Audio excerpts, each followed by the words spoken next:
Today, when men in the public spotlight are asked to express their opinion on the myriad of government proposals and projects, all too often their answers seem to be based not upon any solid principle, but upon the popularity of the specific government program in question. Any program that appears to be popular will seldom be opposed by them. This seems especially true if they are already in or seeking to gain some public office.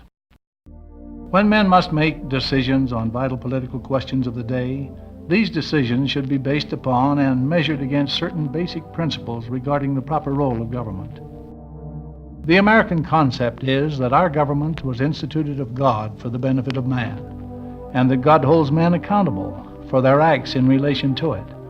This concept declares that no government can exist in peace except such laws are framed and held inviolate as will secure to each individual the protection of life, the right to own and control property, the free exercise of conscience, and that all men, while protected in their inherent and unalienable rights by the laws of such government, are bound to sustain and uphold the respective government in which they reside.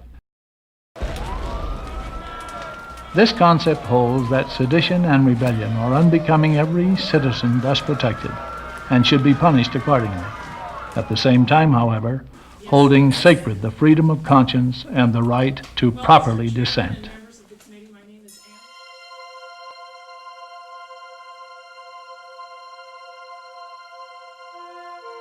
Securing and protecting the rights, liberty, and freedoms of every individual is generally agreed to be the basic and most important single function of any government. But what are those rights, and what is their source? Until these questions are answered, there is little likelihood that we can correctly determine how government can best secure them. Let us first consider the origin of man's freedoms and rights. Man's rights are either God-given as part of the divine plan, or they are granted by government as part of the political plan. God or government, these are the only two possible sources. Thomas Paine, author, statesman, and one of the greatest patriots in the days of the American Revolution, stated unequivocally, "Rights are not gifts from one man to another, nor from one class of men to another. It is impossible to discover any origin of rights otherwise than in the origin of man." In this magnificent treatise on freedom, Frederick Bastiat pointed out life, liberty, and property do not exist because men have made laws. On the contrary, it was the fact that life, liberty, and property existed beforehand that caused men to make laws in the first place. Reason, tradition, and religious convictions all lead us to accept the divine origin of man's rights. For if we reject this and accept the premise that human rights are granted by government, then we must be willing to accept the corollary that they can be denied by government. The First Amendment of the Constitution sets forth the doctrine of separation of church and state, as traditionally interpreted to prohibit the establishment of an official national religion. This has proven to be both wise and beneficial. But current interpretations, which divorce government from any formal recognition of God, is a trend that strikes a potentially fatal blow at the concept of the divine origin of man's rights and unlocks the door for an easy entry of future tyranny.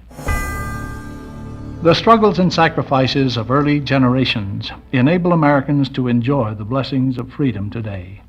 This proud inheritance will have been forsaken if Americans should ever come to accept that their rights and freedoms are instituted among men by politicians and bureaucrats. The framers of our Declaration of Independence knew well the lessons of history. The noble document they drafted still stands as a monument to their wisdom, and each of us should re-examine and keep in mind the inspired words they set forth. We hold these truths to be self-evident, that all men are created equal, that they are endowed by their Creator with certain unalienable rights, that among these are life, liberty, and the pursuit of happiness. That to secure these rights, governments are instituted among men, deriving their just powers from the consent of the governed. Since God created man with certain unalienable rights, and man in turn created government to help secure and safeguard those rights, it follows that man is superior to government and should remain master over it. A government is nothing more or less than a group of citizens who have been hired to perform certain functions and discharge certain responsibilities. Government itself has no innate power or privilege to do anything, for its only source of authority and power is from the people who have created it. We, the people, do ordain and establish this Constitution for the United States of America. These words from the preamble to the Constitution of the United States show this firm foundation on which our government was founded.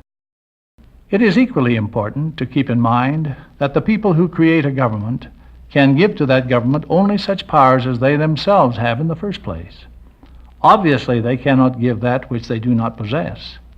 So the question simply stated is, what powers properly belong to each and every person in the absence of and prior to the establishment of any organized governmental form? The answer to this question is vital to an understanding of the principles which underlie the proper functions of government.